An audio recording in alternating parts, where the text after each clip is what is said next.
Alright, welcome back.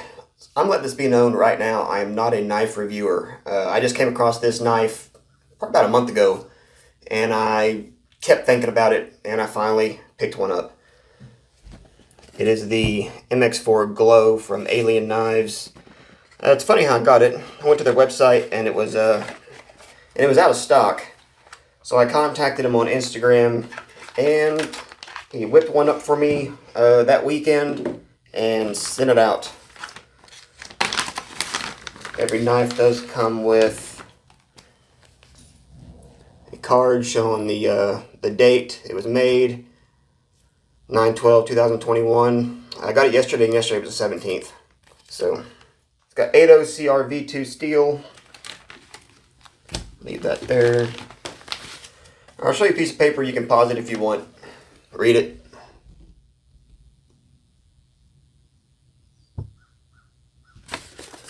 Alright, it's just basically telling you this is basically considered a gentleman's folder. This is not a hard use knife, so if that's what you're after, I'm sorry, that's not what this is.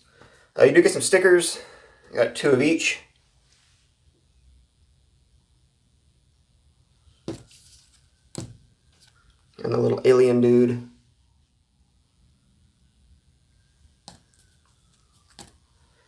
And it does come with a lanyard in a nice bag. I'll go ahead and take it out of the bag for you, show it to you. It'll be the first time I've actually seen it. That's pretty interesting. There's the back of the bag. This is called the Jawless Skull. Not sure how well we are focusing.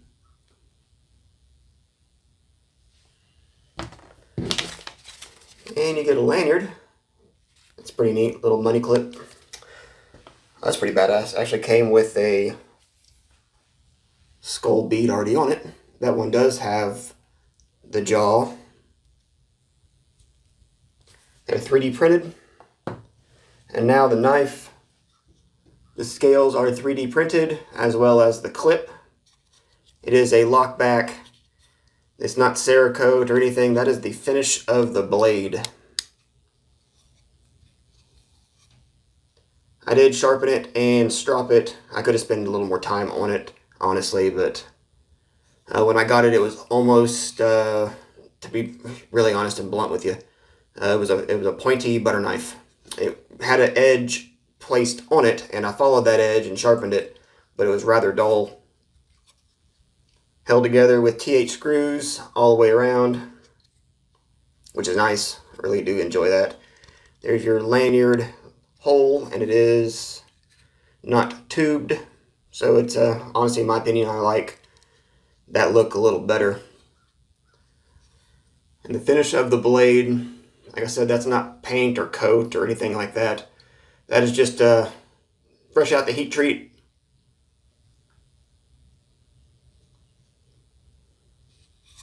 There's a lock back.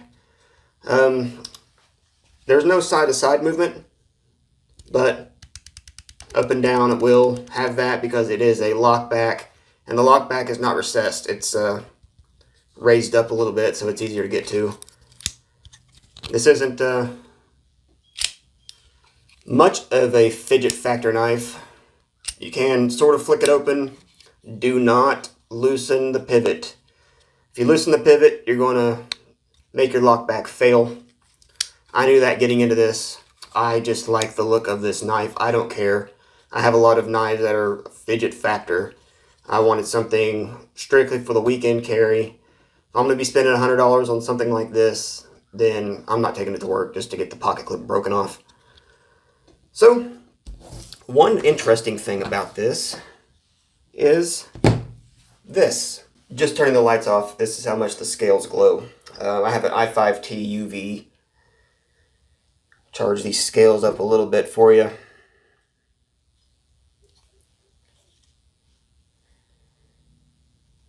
Look at that. Wow. Now they have other handle combinations. We'll get into that in a moment. But I just wanted to show that to you. If you're wondering about the size, this is, like I said, a gentleman's carry size knife. So it really does have a nice size handle. but a smaller blade, especially since it does have the finger choil. But the blade to handle ratio is rather nice. I don't have much knives that a lot of people do have, but I have a couple. Here's a CRKT Polar that I have reground the blade. I despise the way the shape of the blade is on the Polar. And a Benchmade 940. So yeah, I mean, it's comparable to the Benchmade. However, the blade is, of course, a lot shorter. Well, the average cutting length, if you want to call it that. You see the cutting length, you lose about an inch.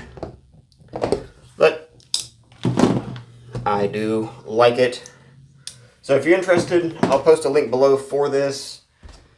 I can show what the blade length is going to be.